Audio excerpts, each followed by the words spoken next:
What's up, everybody? Good late afternoon or early evening for some of you guys. And PFF pushed out their new numbers earlier today from yesterday's games, and I just had to talk about this because this is kind of crazy. And you guys know how I am. You guys know how I am when it comes to PFF data regarding QB pressures and pass rush and that kind of stuff, right? I think that their formula is a little aggressive. Just personally, how I feel. I look at the way PFF does things. I feel like anytime you expel an air molecule from your mouth and the quarterback inhales that air molecule in the next 3 hours, it counts as a QB pressure. I think they go a little bit crazy with it, and I feel like the numbers are a little inflated. So, as I've said many times, I prefer to use PFR. However, just because I think PFF's formula is a little aggressive doesn't mean you can't learn stuff from it. If the numbers are higher than even usual in a particular game by PFF's standards, then you've got something meaningful. If game after game after game, according to PFF, your team is getting like 15 QB pressures, and then another game they get 25, you can learn something from that, even though you think both numbers might be a little inflated.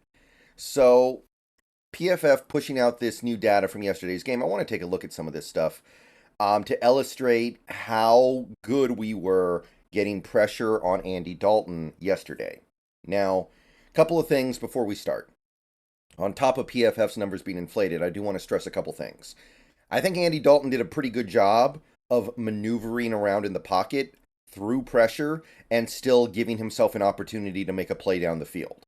I think Andy Dalton, I know he didn't play a great game, but he was being a man back there and he was taking it and he was still finding ways to be productive.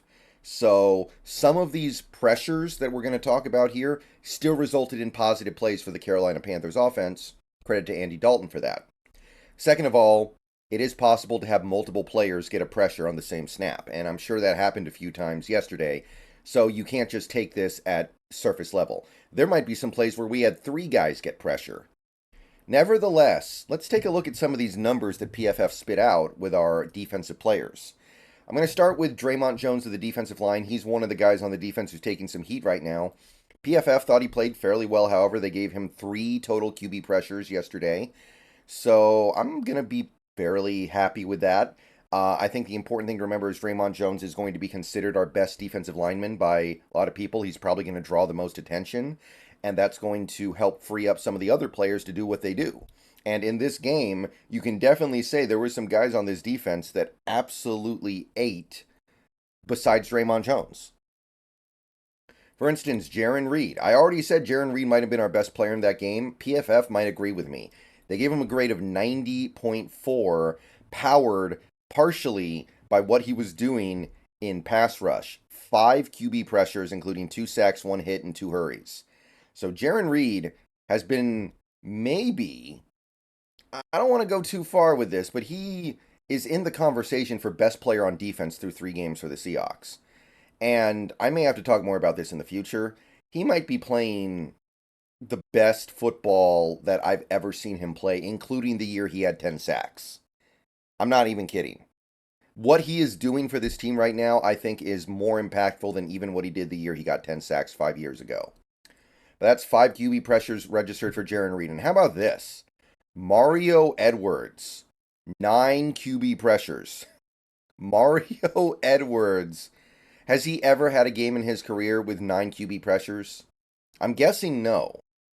That's I do think that speaks to the irrationality of PFF's pass rush formula a little bit, but still, you can go through page after page after page on PFF of defensive linemen and not find a game where any player, even elite players, gets 9 QB pressures in one game.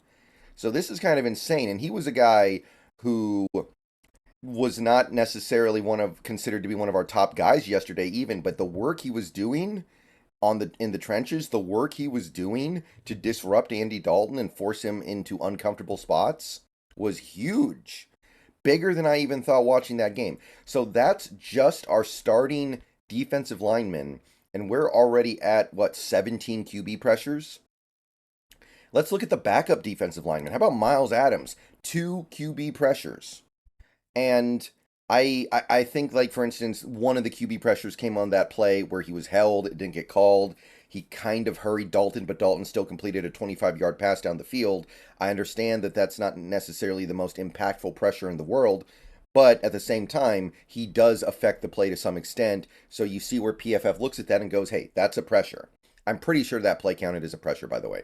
So Miles Adams making an impact getting to the quarterback a little bit here. And how about Cam Young? Cam Young had a QB pressure, his first career QB pressure, his first career PFF grade above a 61. So we saw a little bit from him as well. Not a ton. We're not going to see a ton in the pass rush game from Cameron Young. But the fact that he did something in this game to where PFF decided he deserves a QB pressure, that's impressive for a guy like Cam Young, who, even in college, you watch him, not really a pass rush guy. So we have just looked at 5 defensive linemen. We're already at 20 pressures. Now let's take a look at these edge rushers here. Let's start with Uchenna Nwosu. He had a pretty good game in terms of pressuring the quarterback. He had 4 QB pressures. Nothing over the top amazing. Nothing splashy. Just 4 QB hurries. Just doing his job out there. PFF actually didn't think the game he played was very good at all. They didn't like his tackling very much. But got to the quarterback, disrupted him, got him off his spot, got him off his timing, got him off his rhythm. But how about Boye Mafe with one of the best games of his career? 7 QB pressures, including a sack, a hit, and 5 hurries. That is 7 QB pressures for Boye Mafe. After a week 1 where he was relatively quiet and missing week 2, that was what we were looking for. So that's it from the edge rushers, by the way. Derek Hall did not get any pressures on PFF, and Darrell Taylor only played 9 snaps. But the 2 edges that we had starting in this game, Nwosu and Mafe, 11 pressures. That's 31. We're at 31 right now, and we're not even done yet. So I hope you guys are getting what I'm trying to put down here. I hope you guys are picking it up. Yes, PFF's numbers are probably inflated, but look how much more they are than the typical game. Look how many more pressures we got on PFF compared to pretty much any game we played over the last several years even. Bobby Wagner chipping in with a QB pressure of his own.